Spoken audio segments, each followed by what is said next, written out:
तो basic math का आज है सेकेंड पार्ट। तो आइए सेकेंड पार्ट में हम चिन्हों का नियम से शुरू करेंगे।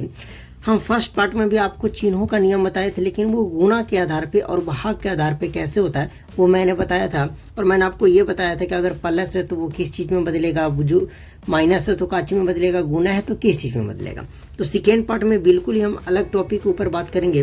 तो देखिए, सबसे पहले ये बहुत ज़्यादा इम्पोर्टेंट आप समझ सकते हैं, इसके बिना आपको हमेशा ये सब यूज होते रहता होगा। ओके, तो देखिए, जैसे कभी भी कोई नंबर, एक नंबर प्लस में और अगला नंबर भी हमारा प्लस में है तो क्या करते हैं। एक नंबर अगर प्लस में और अगला नंबर भी अगर हमारा प्लस में है, अगर एक नंबर माइनस में और दूसरा नंबर भी माइनस में है तो हम क्या करेंगे। अगर एक नंबर प्लस में और एक माइनस में, या एक माइनस में और दूसरा प्लस में, तो क्या करेंगे। बहुत ध्यान से समझिएगा, बहुत ज़बरदस्त रूल है, बहुत ज़बरदस्त नियम है, हमेशा आपका यूज होते रहेगा। ओके, तो देखिए, कभी भी दो नंबर अगर प्लस में आपको दिखेगा, क्या दो नंबर अगर प्लस में दिखेगा तो आपको ऐसे नंबर को जोड़ देना है। क्या करना, ऐड कर देना है। सबसे पहले सेम चिन्ह वाले जब भी आपको नंबर्स मिलेंगे, सेम सिंबल वाले, जैसे प्लस प्लस वाला भी मिलेगा तो आपको इसको जोड़ देना है। क्या करना, जोड़ देना है। ओके, क्या करना है, जोड़ देना है। यहाँ पे भी माइनस माइनस वाला सेम है तो जोड़ देना। और बात रही चिन्ह का, तो चिन्ह किसकी लगाएंगे, तो हम प्लस का चिन्ह लगाएंगे। आ गई बात समझ में। अब अगला कि अगर एक नंबर माइनस में, मैं आपको सारे एग्जाम्पल के थ्रू समझाऊंगा, टेंशन मत लीजिए। अगर एक नंबर माइनस में और अगला नंबर भी माइनस में, तो इसे भी हम क्या करेंगे, इसे भी हम लोग जोड़ देंगे। क्या करेंगे, जोड़ देंगे, जोड़ देंगे। और बात रही कि चिन्ह क्या होगा, सिंबल, तो ये हमेशा माइनस का होगा। देखिए, प्लस प्लस जब सेम था तो भी हम जोड़ दे रहे थे, लेकिन चिन्ह इसमें हमारा प्लस का हो रहा था। माइनस माइनस वाला में भी हम जोड़ देंगे, लेकिन चिन्ह जो हमारा होगा वो माइनस का होगा। ओके, समझ में आ रहा। देखिए, प्लस माइनस या माइनस प्लस में रहे, दो नंबर रहे अलग अलग, मतलब कोई प्लस में, कोई माइनस में, कोई माइनस में, प्लस में, तो ऐसे में हम लोग को घटा देना है। क्या करना, घटा देंगे। बहुत इंपॉर्टेंट रूल है। और चिन्ह क्या होगा, चिन्ह जो लगेगा वो हमारा बड़े संख्या का, जो बड़ा संख्या रहे, बड़े संख्या का। अब देखिए, चिन्ह जो हम लगाएंगे वो किसका लगाएंगे, तो बड़े नंबर्स का हम चिन्ह लगाएंगे, बड़े संख्या का चिन्ह लगाएंगे। अब देखिए, आपको मैं बहुत ही बेहतरीन तरीका से एग्जाम्पल के थ्रू समझाता हूँ। ओके, तो फर्स्ट बात करें कि अगर दो नंबर प्लस में रहे तो जोड़ देंगे। अगर हम सपोज बोले कि ये नंबर लिखा हुआ है, ये किस चीज़ में लिखा हुआ है, तो फर्स्ट पार्ट में आपको बताएं कि नंबर के आगे अगर कोई भी सिंबल ना है तो ये प्लस में है। इसके साथ एक और हम नंबर ले लें, +9, तो ये मिल करके 9 और 3 जब ऐड होकर ये 12 हो जाएगा। और ये भी जो हमारा आया वो प्लस में आया। आ गई बात समझ में। तो यही बोल रहा है कि एक तरह के दो, अगर दोनों प्लस में है तो जोड़ देना है। अगर हम दूसरा एग्जाम्पल की बात करें, जैसे बोले कि -6 और -9 क्या होगा।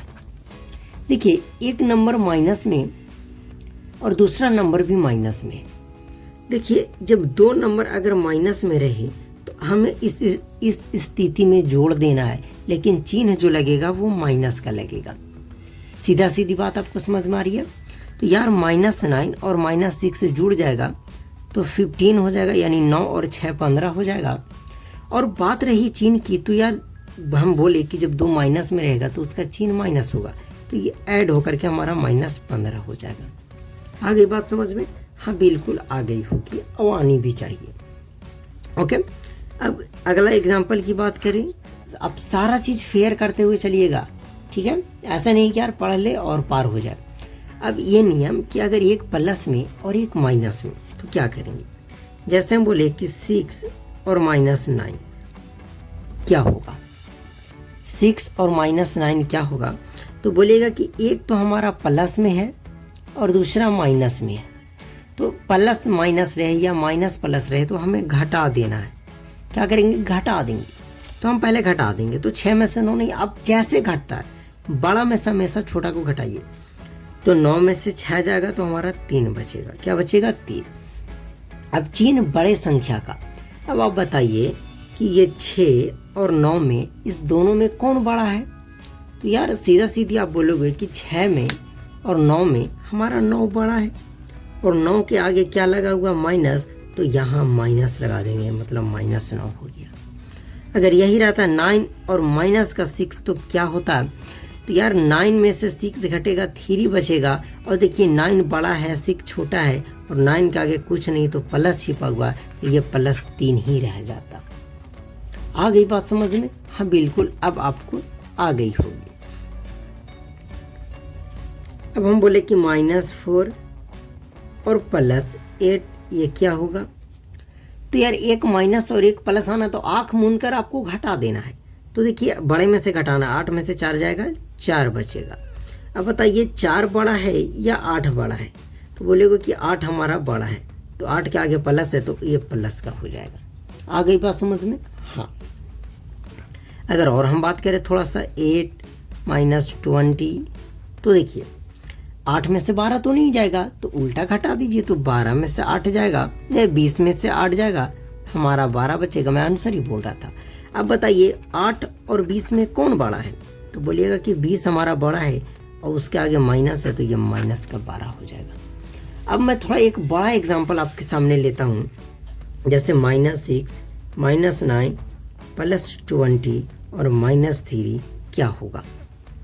तो अब आपको सारे रूल नियम लगाना पड़ेगा। तो याद रखिए कि अगर 2 संख्या माइनस में है तो उसको जोड़ देना है, अगर 2 प्लस में है तो उसको भी जोड़ देना है, अगर एक प्लस एक माइनस या माइनस प्लस रहेगा तो घटा देना है, और चिन्ह बड़ी संख्या का होगा। देखिए कैसे सॉल्व करते हैं। तो पहले आप एक जात वाले को जो भी माइनस में है उसको जोड़ दीजिए। तो ये भी माइनस में है, ये भी माइनस में, हमारा ये भी माइनस में है। तो सबको अगर हम जोड़ेंगे तो 9 और 6 15 और 3 18 हो जाएगा। क्या हो जाएगा, 18 हो गया। चलिए हमने 18 लिख दिया, लेकिन सब माइनस में है तो ये भी हमारा माइनस में होगा, और प्लस पहले से 20 है तो मैंने 20 को यहाँ पे लिख दिया। अब वही आ गया, एक माइनस एक प्लस, तो 20 में से 18 को घटाएंगे तो 2 बचेगा, और चिन्ह प्लस का होगा क्योंकि 20 है और 20 के आगे प्लस है, और सबसे बड़ी संख्या 20 ही है, तो 20 के आगे प्लस का चिन्ह लगा हुआ है। आई होप कि आपको समझ में आ गया होगा चिन्हों का नियम कैसे करते हैं। बहुत ही हम कह सकते हैं ना कि ये VVI है मेरे साथियों, बहुत ज़्यादा इम्पोर्टेंट है। आप इसको कल्पना नहीं कर सकते हैं, ये हर बार आपको यूज होता होगा। तो आज इससे छुटकारा आपको मिल गया। ओके, अब चलिए और आगे मैं आपको कुछ चीज़ें बतलाता हूँ। तब हम उम्मीद करते हैं कि आपको सिंबल का रूल जितना भी होता है, चाहे वो मल्टीप्लाई को लेकर हो, डिवाइड को लेकर हो, ऐड को लेकर हो, सब्ट्रैक्ट को लेकर हो, सारा चीज़ आप सभी को क्लियर हो गए होंगे। मैं बहुत ही सिंपल तरीका से आपको एकदम पहले बेसिक चीज़ें समझाया, जो आपको समझ में आने की 180% चांस थे, और वो आपको समझ में आया होगा। अब हम शुरू करते हैं एकदम सिंपल तरीका से, सिंपल चीज़ें, और धीरे धीरे आपको क्लास 5 से लेकर के इसी तरीका से पढ़िएगा तो 10th तक मैथ में आपको कोई दिक्कत नहीं होगा।